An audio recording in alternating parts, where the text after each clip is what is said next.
السلام علیکم ورحمۃ اللہ وبرکاتہ۔ الحمدللہ وحدہ والصلاة والسلام علی من لا نبی بعد، اما بعد فاعوذ باللہ السمیع العلیم من الشیطان الرجیم، بسم اللہ الرحمن الرحیم۔ ہم نے پچھلے لیکچر میں رد کے جو مسائل تھے 4، ان میں سے 2 پڑھے اور ان کا حل پڑھا۔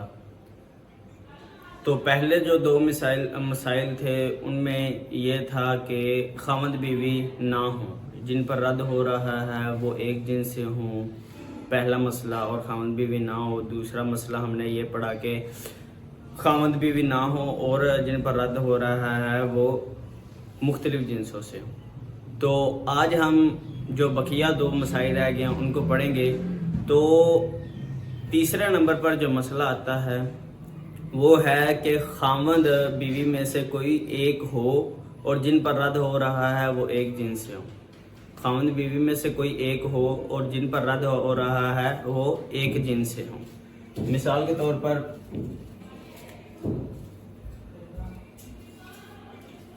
خاوند ہے اور ساتھ 3 بیٹیاں۔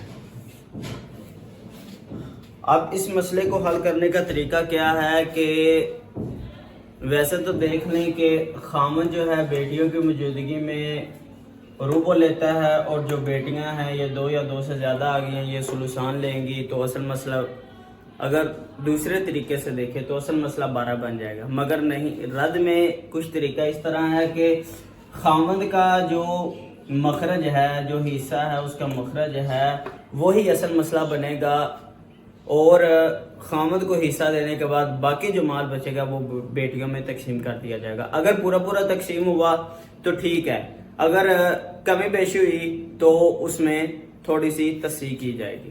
مثال کے طور پر کہ خاوند بیٹیوں کی موجودگی میں ربع 1/4 لیتا ہے، تو یہ 4 ہی اصل مسئلہ ہے۔ 4 میں سے ربع یعنی 1 خاوند لے گیا اور باقی جو 3 ہے وہ بیٹیاں لے جائیں گی۔ تو یہ دیکھیں کہ 3 حصے 3 بیٹیوں میں پورے تقسیم ہو رہے ہیں، تو اس میں کمی بیشی نہیں ہو رہی۔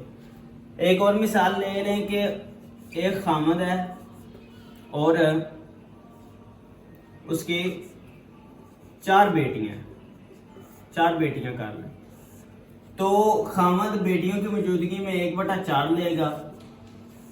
1/4 یعنی ربع، یہ 4 اصل مسئلہ، 4 میں سے 1 خاوند کا اور 3 بیٹیوں کا۔ اب دیکھیں بیٹیاں 4 ہیں، حصے 3 ہیں، تو یہ جو ہیں پورے تقسیم نہیں ہو رہے 4 بیٹیوں پر۔ تو اب ان میں تصحیح کیسے کریں گے؟ ہم نے پڑھا تھا کہ رؤوس اور سہام کے درمیان نسبت دیکھیں گے۔ تو رؤوس اور سہام کے درمیان جو نسبت ہے، یعنی رؤوس 4 اور سہام 3 کے درمیان نسبت تباین ہے، تو ہم 4 کو لے لیں گے۔ اب اس 4 کو سب کے ساتھ ضرب دیں گے۔ اب ہمارا اصل مسئلہ کتنا ہو گیا؟ جامع ہو گیا ہمارا 16 اور 4 1 4 4 3 12۔ اب جو 12 حصے ہیں یہ 4 بیٹیوں میں پورے تقسیم ہو رہے ہیں۔ یہ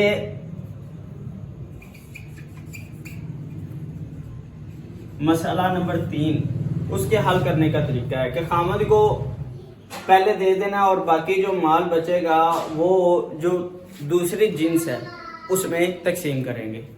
تو مسئلہ نمبر جو 4 ہے یہ غور سے سمجھنے والا ہے کہ مسئلہ نمبر جو 4 ہے اس میں خاوند بیوی میں سے کوئی ہو اور جن پر رد ہو رہا ہے وہ مختلف جنسوں سے ہوں۔ تو اس میں بھی یہی کریں گے، پہلے خاوند یا بیوی کا حصہ دیں گے، اس کو دینے کے بعد باقی جو مال بچے گا اس کو پھر ورثاء میں تقسیم کریں گے۔ وہ کچھ اس طرح ہے کہ مثال کے طور پر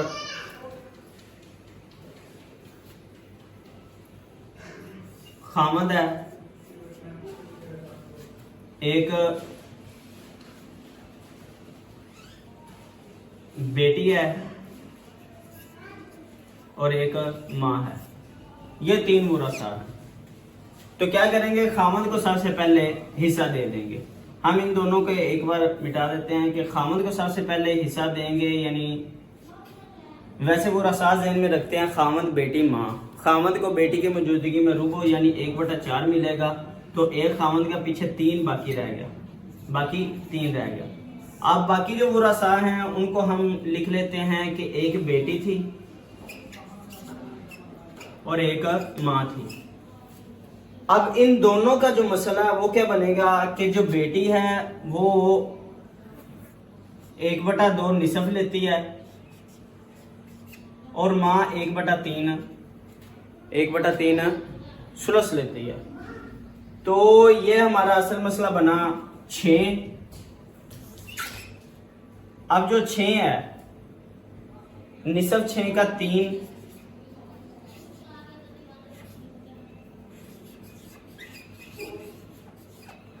اور جو ماں کا تیسرا حصہ ہے، بلکہ ماں بیٹی فرع کی موجودگی میں سدس لیتی ہے. اصل مسئلہ 6 ہی بنے گا.